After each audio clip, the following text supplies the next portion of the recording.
Hello everyone, my name is Juwan Lawson. Today I'll be teaching you some tips and tricks for Zoom on the iPad. First, we're going to go over to our meetings in our meeting settings. Settings. Settings are right here in the bottom left corner, and let's go over meeting settings. These three settings right here I find really important, and I really think that you should keep them on at all times. And I'm going to explain why. The first two, turn off your microphone and turn off your video while you're joining a Zoom meeting. And the reason that this is good is that when you join a Zoom meeting, you might not necessarily be prepared to show up on screen. You should turn these on because it allows you to show yourself at your most presentable state, to look most professional when you're joining a Zoom meeting. And that's the same reason that I recommend that you keep on always show video preview, because this button basically gives you a preview of how you look before you join a Zoom meeting at all. And so this really helps you look presentable, look good when you join a Zoom meeting. It allows you to critique your appearance, critique your background, and basically make sure that everything is in order when you first join that Zoom meeting. Next, we're going to scroll down to touch up my appearance. Touch up my appearance is a really good part of Zoom because it basically just allows you to touch up how you look. So I can make it really high and basically remove my blemishes on my face, and I could turn it to about 50. I recommend you keep it around 50. You can turn it up to 4 if you want, but I think that 50 just looks a lot more natural and a lot more good looking. Next, we're going to move over, not to contacts, so I don't know why I clicked that. We're going to move over to chat.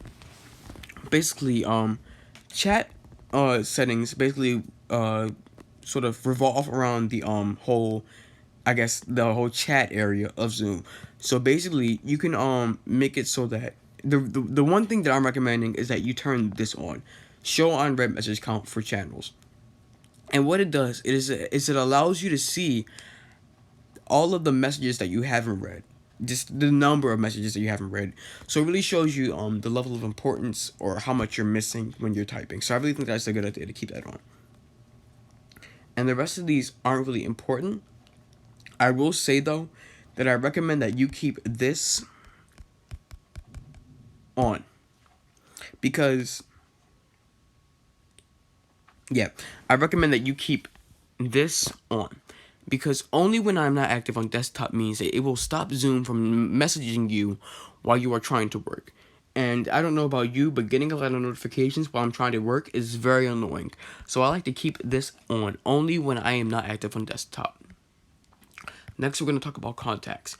Contacts are basically a list of people that you can call, you can start a Zoom meeting with, and you can put it in channels at any time. So, we're going to talk about channels in a second. But first, we're going to talk about how to add a contact. To add a contact, all you need to do is click this little button and click add a contact. And then from there, you enter an email address, and then they can accept your email address. They can accept your Zoom request, and then there'll be what is it called? Added to your list of Zoom contacts. Next, we're going to talk about channels. So click the little button again, and let's decide to create a new channel. Channels are basically groups of people that you can sort of talk to. So it can be people from within your organization and outside of your organization. So let's name this channel as Dogs. I don't know why I can't spell dogs. Yeah, just dogs with multiple S's. Let's have that. And let's click next. And let's click create. We don't really need to have people in it. So basically, with this channel, what you can do is that you can send voice messages. So, oh, that's too slow. I had to hold it. Sorry. So you can send voice messages. Hello, hello, hello, hello, hello. And basically, so you can send voice messages. Hello, hello, hello, hello, hello. It basically just relays that to them. So you can send voice messages, you can send text messages. Oh well. You can add in you can start a video meeting with them. You can go to your photo album and set a picture. So let's send a picture of pizza. You can send a file, you can start a phone call, and you can screen share with them. You can also take a photo of yourself and send it to them. Next, we're going to talk about different things about when you're actually in a Zoom meeting. So let's start a new meeting here. So let's talk about virtual backgrounds. Virtual backgrounds are a very good part of Zoom because they allow you to basically control everything that's in your background. So as you can see now, you can't see what's in my background. You can only see you can only see me. So this pizza basically blocks anything. And what you can do is that you can upload pictures of whatever you want to be your virtual background. So you can upload pictures and have these as your virtual background. I don't know what that is. Oh, what's that? It's like a pencil in my hair earlier. And you can basically have anything as a virtual background. You have a bridge, plants, a planet, just anything as your virtual background. You could just have that as a background for your project. Next, we are going to talk about these different meeting settings. A lot of these are things that we've already talked about. But right now I'm going to talk to you about always show meeting controls. Always show media controls is something that I recommend you personally have because you're very new to Zoom. So basically what this does is that these up here, during sometimes, they'll just disappear. And the reason for this is when you're sharing a screen, it might not be necessary for these to be on screen. But because you're new to the program, I think that it'd be very helpful if you add always show media controls on. Next, these are just basically different things that you can use. Meeting topic is you basically just rename the Zoom, so we can change wow, I really cannot spell today. Like, what's going on with me? I really cannot spell. And then there's mute upon entry, and then there's play and join leave sound. Let's talk about that.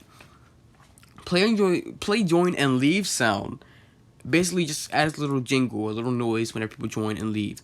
And all that does is sort of just, it gives a sort of notification when people join you. So you know at all times people join you. Next is security. When you lock a meeting, nobody can join. So you can keep the meeting closed to everyone. Sort of, if you have everybody in there that's accounted for, nobody else can join. The waiting room is basically it's sort of like a barrier between your Zoom and the rest of the world. So people can join your waiting room and you can personally review them and sort of accept them in yourself instead of just having it automatically connect them. Allow participants to share screen. Now about share screen is that I personally recommend that you keep this off. And the reason that I do that is that unless you're talking to your family or your friends, then you can keep it on. But unless you are talking to your family or friends, anybody can just share screen. And what share screen allows you to do, it basically allows you to show your screen to other people. The same way that I'm recording this video now, it allows you to do that, but in real time. And the reason that might be bad is because people, not a lot of people are very good. So they might just put up something inappropriate or something that's not very good. So I recommend that you keep this off, except when you're talking to people that you trust or that you believe, like you're in a professional setting, something like that. Next, I think that renaming and unmuting, I definitely think that you need to keep these two on at all times, because otherwise you will not be able to see anyone and you will not be able to hear anyone. So I definitely think that you need to keep these two on at all times. And lastly, we're going to go over minimize meeting. I'm just going to turn my camera for this. So let's go back to Planet Boy, the planet background. So what we're going to do is that we're going to turn to minimize our meeting. And what minimize meeting does is that it allows you to sort of shrink your meeting. And it still allows you to just go ahead and we're going to talk to people. We can talk to people. I don't know, Archie. We can send messages. We can chat people. We can schedule meetings, things like that. We can talk to other people while we're in a meeting, and we won't have to deal with all this complicated stuff. So we can just minimize the meeting at any time, and we can just sort of small-in and talk to other people. But I think, yeah, that's basically what I have to talk about today. And thank you for watching my video. I hope you don't have any more questions, and have a good day.